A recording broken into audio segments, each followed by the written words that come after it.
하나님 말씀은 에베소서 5장 15절부터 18절까지입니다.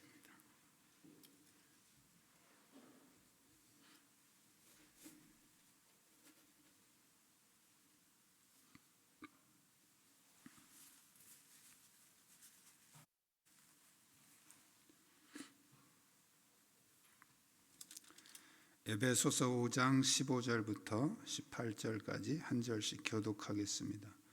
그런즉 너희가 어떻게 행할지를 자세히 주의하여 지혜 없는 자같이 하지 말고 오직 지혜 있는 자같이 하여 세월을 아끼라 때가 악하니라. 그러므로 어리석은 자가 되지 말고 오직 주의 뜻이 무엇인가 이해하라. 술 취하지 말라. 이는 방탕한 것이니 오직 성령으로 충만함을 받으라. 아멘. 아멘.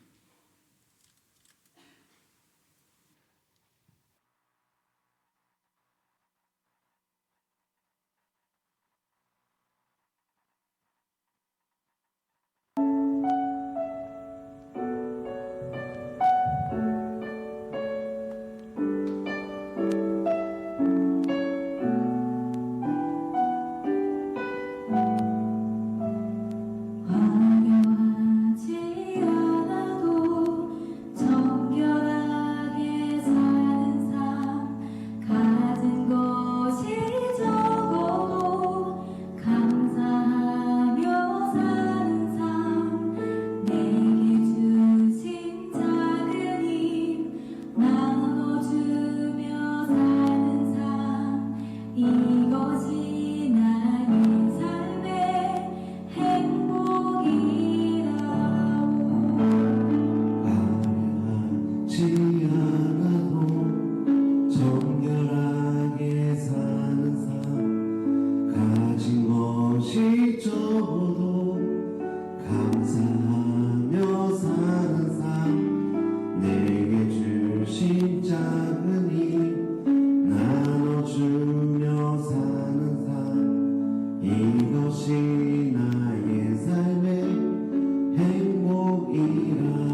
이것이 행복이라오 이것이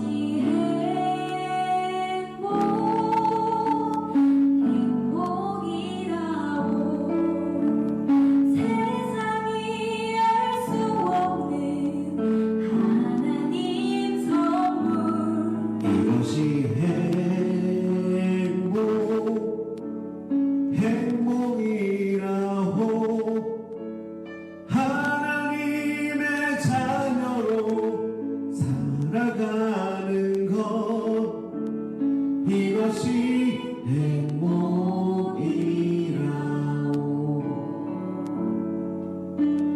이것이 행복이라고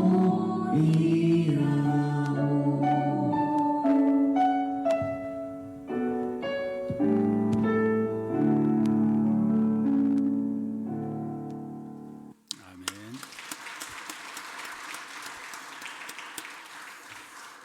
감사합니다. 주위에 있는 분들과 서로 인사 나누시기 바랍니다.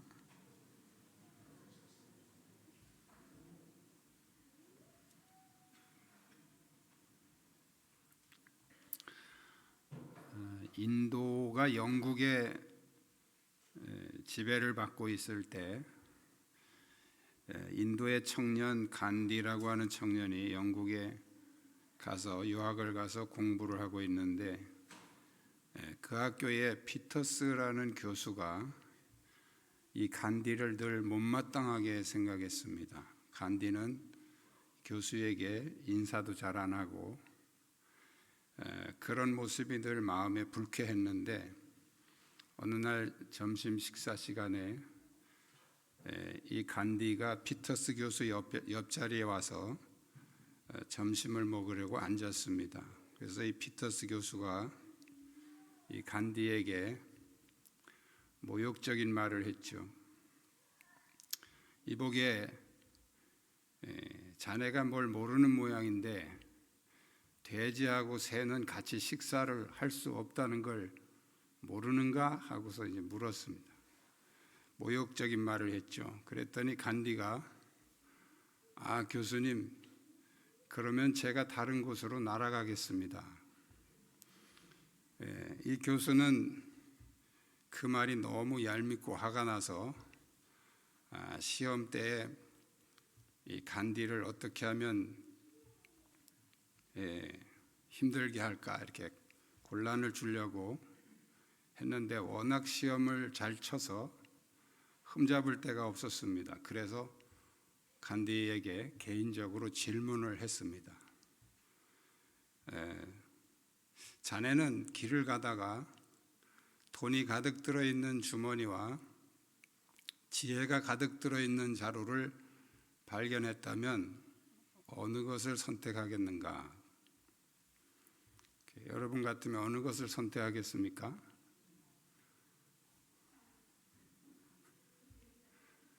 지혜를 선택하겠다는 사람 손 들어보세요. 나는 돈을 선택하겠다. 손 들어보세요. 이 간디는 뭐라 그랬을까요? 그거야 당연히 돈을 선택하지요 라고 대답을 했어요. 그랬더니 피터스 교수가 혀를 차면서 비아냥거리면서 어리석은 사람 같으니라고 나 같으면 지혜를 선택하겠네 이렇게 말했어요. 간디가 웃으면서 그거야 각자 없는 거를 선택하는 거 아니겠어요? 이 피터스 교수가 너무 화가 나고 열받아서 간디의 시험지에다가 멍청이 이렇게 써서 줬습니다. 근데 간디가 시험지를 들고 와서 교수님 제 시험지는 어떻게 점수는 안 적혀 있고 교수님 사인만 적혀 있네요. 지식은 지혜를 이길 수 없다는 교훈을 우리에게 주고 있습니다. 마지막 시대를 살아가는 우리에게 가장 필요한 것이 있다면 그것은 지혜일 것입니다. 예수님은 마태복음 10장 16절에서 제자들에게 전도를 보내시면서 뱀같이 지혜롭고 비둘기같이 순결하라 이렇게 말씀을 하셨습니다. 특히 이 시대는 너무나 혼탁한 그런 이론들이 무성한 지식들이 떠돌아다니는 그런 시대입니다. 옛날에는 뭐 대학을 나오고 이렇게 이제 뭐 박사 학위가 있고 또 뭐 학벌이 좋으면 이제 유식한 사람, 그러고 학벌이 안 좋은 사람은 이제 무식한 사람 이렇게 얘기를 했어요. 근데 요즘에는 그런 말을 할 수가 없습니다. 학벌과 상관없이 모든 지식이 다 여러분 손바닥에서 공유되는 시대예요. 그래서 궁금한 거는 그냥 검색하면 바로 나옵니다. 옛날에는 시집간 딸이 이렇게 요리를 하다가 아무리 해도 맛이 안 나고 그러면 친정엄마한테 전화를 합니다.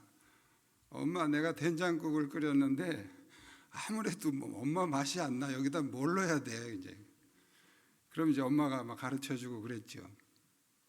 근데 요즘에는 친정엄마보다 훨씬 더 친절하게 자세히 가르쳐주는 그런 친정엄마가 여러분 손바닥 안에 있습니다. 검색하면 저도 이제 요리를 이렇게 뭐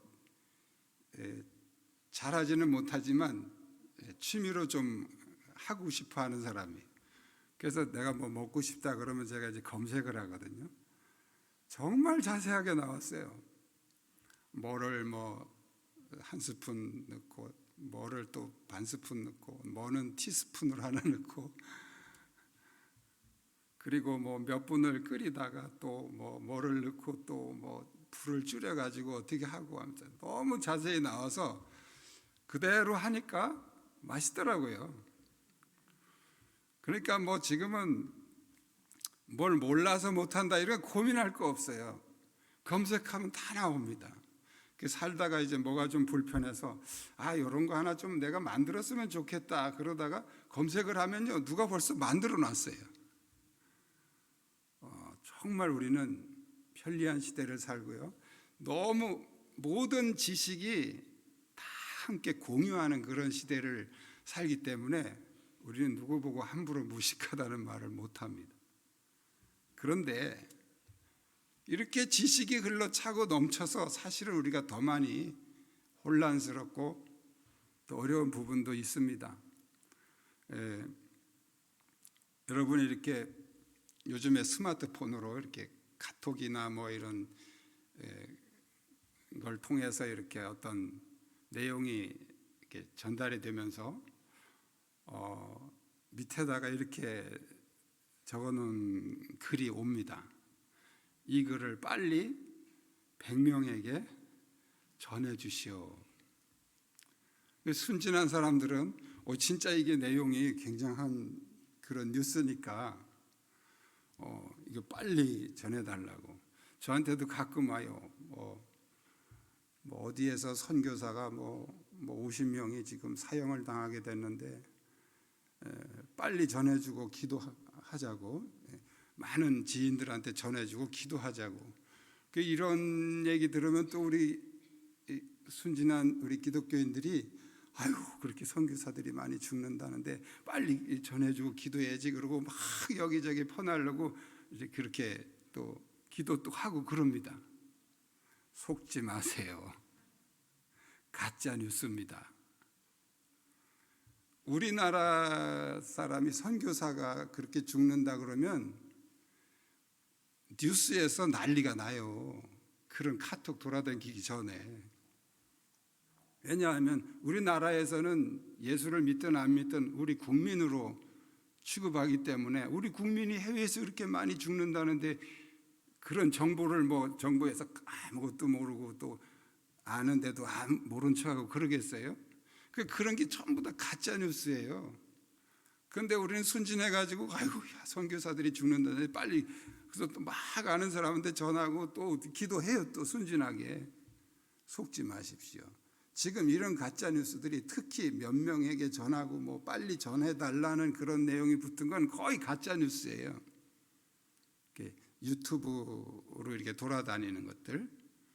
이 유튜버들이 이제 그 유튜브를 만들어 가지고 뭐 이렇게 조회수가 많이 올라가고 그러면 뭐 무슨 어떻게 돈을 버는 방법이 있대요. 저는 뭔 소리인지 이해가 잘 안 가는데, 그래서 이제 그런 걸 유도하기 위해서 막 빨리 전하라는 말을 밑에다가 붙여놓고 그 제목도 아주 이렇게 쇼킹한 제목으로 하고, 또 그 초기 화면에 그런 어떤 사진도 아주 이렇게 충격적인 그런 사진을 올려가지고 자기 조회수를 올리려고 그렇게 하는 건데, 의외로 많은 사람들이 이런 걸 듣고서 막 퍼날라요. 그래서 저는 저한테 오면서 막 전달하라고 그러면, 나한테 올 정도면 벌써 세상에 다 갔다, 내가 전해줄 사람 없다 이렇게 생각하고 아예 그냥 저는 안 퍼날르거든요. 너무 이런 혼란한 가짜 뉴스들, 또 가짜 지식들이 너무 많이 떠돌아다녀서 우리가 정말 이 시대는 오히려 더 아주 혼탁한 그런 시대를 우리는 살고 있습니다. 그래서 우리가 정말 우리에게 영적인 지혜가 필요한 시대예요. 지식은 흘러 넘치지만 그 흘러 넘치는 지식들을 우리가 분별해야 되는 지혜가 우리에게 필요하다는 거죠. 바울은 오늘 본문에서 이렇게 말세를 살아가는 우리가 어떻게 지혜롭게 해야 할 것인지 그 영적인 지혜를 우리에게 가르쳐 주고 있습니다. 이미 2000년 전에 바울은 우리에게 가장 원론적인 얘기를 가르쳐 주고 있어요. 그래서 오늘 여러분들이 말씀을 통해서 그 지혜를 깨닫는 시간 되기를 축복합니다. 우리 한번 따라하겠습니다. 세월을 아낍시다. 바울은 오늘 본문에서 가장 먼저 너희가 어떻게 행할지를 자세히 주의하여 지혜 없는 자 같이 하지 말고 오직 지혜 있는 자 같이 하여 세월을 아끼라. 지혜 있는 자 같이 세월을 아껴라. 지혜 있는 자가 되려면 첫 번째가 세월을 아껴라 하는 거예요. 세월을 어떻게 아낍니까? 세월이라는 건 이제 시간의 흐름을 말하는데, 이것은 어떤 전략하거나 또 뭐 낭비하거나 이렇게 할 수 있는 그런 물질 개념이 아니죠. 그러나 바울은 마치 어떤 물건이나 아니면 돈을 아끼듯이 아껴야 된다 이렇게 말씀을 하고 있습니다. 오늘 본문에서 바울이 세월을 아끼는데 두 가지를 제시하고 있어요. 하나는 신중하게 행동하라는 거예요. 신중하게 행동하라. 어떻게 행할 것을 자세히 주의하여 그랬어요. 어떻게 행할 것을 자세히 주의하여. 다른 말로 하면 신중하게 행동하라는 거예요. 시간은 모든 사람에게 똑같이 주어졌어요. 누구는 더 많이 갖고 누구는 적게 가질 수 있는 것이 아니죠. 그러나 그 같은 시간을 사용하는 그 사람에 따라서 그 시간의 가치가 달라질 수 있습니다. 시간이라는 것은 우리의 제한된 인생, 우리의 살아있는 동안에 필요한 것이죠. 하나님의 나라에 가면 시간이 필요가 없어요. 영원이라고 하는 이 개념은 시간이 쭉 이어지는 게 아니에요. 시간이라는 개념 자체가 없어지는 거예요. 우리는 죽음이라고 하는 이 한계 때문에 이 시간이라는 것이 필요한 것이죠. 그래서 우리가 살아있는 동안, 우리의 육신이 살아있는 동안에 필요한 것이 시간인데, 이 시간을 얼마나 가치 있게 사용하느냐에 따라서 이 시간의 가치가 달라진다는 거예요. 예를 들면 똑같은 시간을 하루 8시간 일을 했는데 어떤 사람은 5만 원을 품값으로 5만 원 받는 사람이 있고, 어떤 사람은 20만 원, 50만 원, 100만 원 이렇게 받는 사람이 있단 말이에요. 그러면 이 사람은 8시간이 50만 원의 가치를 일한 것이고, 또 이 사람은 8시간에 20만 원의 가치를 일한 것이고, 다 이렇게 가치가 그 시간에 따라서 다르다는 거예요. 우리가 세월을 아끼라 하는 말은 얼마나 가치 있는 일에 그 시간을 쓰느냐에 따라서 그 시간의 가치가 달라진다는 거죠. 그럼 우리는 가장 가치 있는 일을 위해서 시간을 사용했다면 그 사람은 세월을 아낀 거예요. 근데 아무 가치도 없는 일로 시간을 보냈다면 그는 세월을 낭비한 것이 되는 거죠. 그래서 우리가 신중하게 행동하라는 거예요. 내가 지금 하는 이 일이 가치가 있는 것인지 없는 것인지 신중하게 행동하라. 또 하나는 때를 분별하라는 겁니다. 세월을 아껴야 하는 이유는 바로 때가 악하기 때문이다 하는 거죠. 이 때가 악하다는 말은 예수님의 재림 시간이 가까웠다는 것을 의미하고 있어요. 성경에서는 예수님 재림이 가까워질 때 나타나는 현상을 여러 가지 얘기하는데 그 중에 가장 특징이 있는 그 세 가지가 사람들이 악해진다는 거예요. 사람들이 악해지고 또 하나는 미혹하는 그런 거짓 선지자들 또 이단들 이런 미혹하는 세력들이 많이 나타난다는 거하고 또 하나는 사람들이 갈수록 안전을 추구한다는 거예요. 이 세 가지가 예수님 재림하실 때 가까울 때 나타나는 현상들이에요. 그래서 마태복음 10장 21절에 보면 장차 형제가 형제를 아비가 자식을 죽는 데 내어주며 자식들이 부모를 대적하여 죽게 하리라. 가족끼리 서로 이렇게 죽이고 원수 맺는 그런 일들. 그러니까 사람들이 그렇게 악해진다는 거예요. 마태복음 24장 10절에서는 그때 많은 사람이 시험에 빠져 서로 잡아주고 서로 미워하겠으며 이게 악해지는 현상들이 온다는 거예요. 그리고 거짓 선지자들이 일어나서 내가 그리스도다, 내가 여기 그리스도가 있다, 뭐 이렇게 거짓 예언자들 또 이단들이 많이 일어나게 된다. 또 사람들이 갈수록 편안하고 안전한 것을 추구하게 된다. 평안하다 안전하다 할 때에 잉태된 여자에게 해산고통이 이른 것 같이 멸망이 호련히 저에게 이르니 결단코 피하지 못하리라. 그러니까 이런 현상들이 지금 우리 시대에 그대로 다 재현되고 있어요. 그래서 우리는 바로 이 시대가 예수님의 재림이 매우 가까웠다는 것을 여러분들이 분별하셔야 됩니다. 이게 분별해야 되는데 그게 세월을 아끼는 거라는 거예요. 세월을 아끼시기를 축복합니다.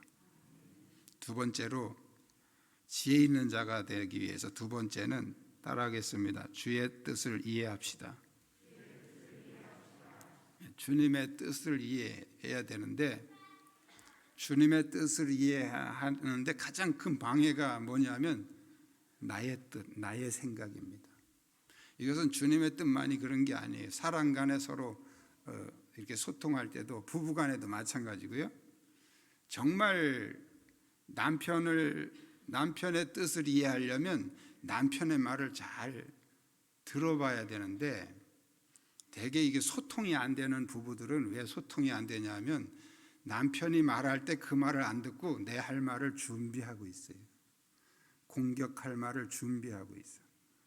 그러니까 남편 말이 끝나기도 전에 내 말로 공격을 하면 남편도 이제 그 말을 듣고 말을 해야 되는데 그 말 듣기 전에 또 아내가 말할 동안 자기 공격할 말을 준비하고 있어요. 이래서 소통이 안 되는 거예요.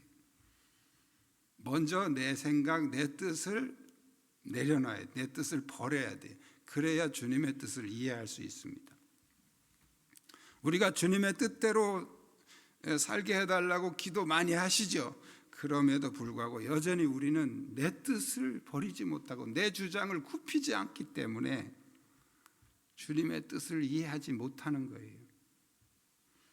주님의 뜻을 이해하려면 먼저 내 뜻, 나의 생각, 나의 지식, 나의 경험 이거 다 내려놔야 돼. 다 버려야 돼. 그게 주님의 뜻을 이해할 준비가 되는 거예요. 막 내 주장만 항상 가지고 있으니까 어떻게 주님의 뜻을 이해합니까?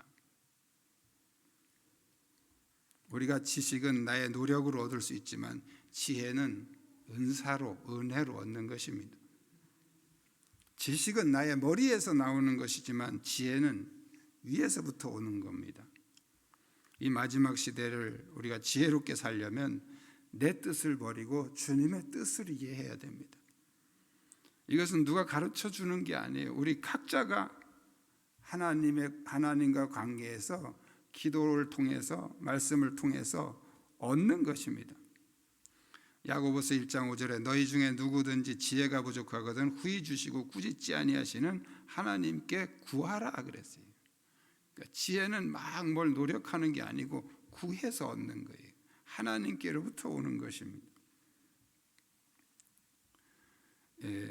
바로 영적인 지혜는 주님의 뜻을 이해하는 것입니다. 세 번째로 지혜 있는 자가 되려면 우리 따라합시다. 성령 충만을 받읍시다. 바울은 오늘 본문에서 성령 충만을 받으라는 말을 하기 전에 앞에서 술 취하지 말라. 술 취하지 말라. 왜 술 취하지 말아야 됩니까? 술 좀 마시면 어떻습니까? 술도 음식인데 이렇게 사람들이 술도 음식인데 왜 그걸 먹지 말라 그러니? 오늘 성경에서 바울은 술이 문제가 아니고 술 때문에 오는 방탕함이 문제라는 거예요. 술 취하지 말라. 이는 방탕한 것이니 술 취하는 것은 방탕한 것이니 그 말이. 술을 취하게 되면 방탕하게 된다. 술 자체도 문제지만 바로 술이 방탕한 모든 것들을 끌어들인다는 거예요.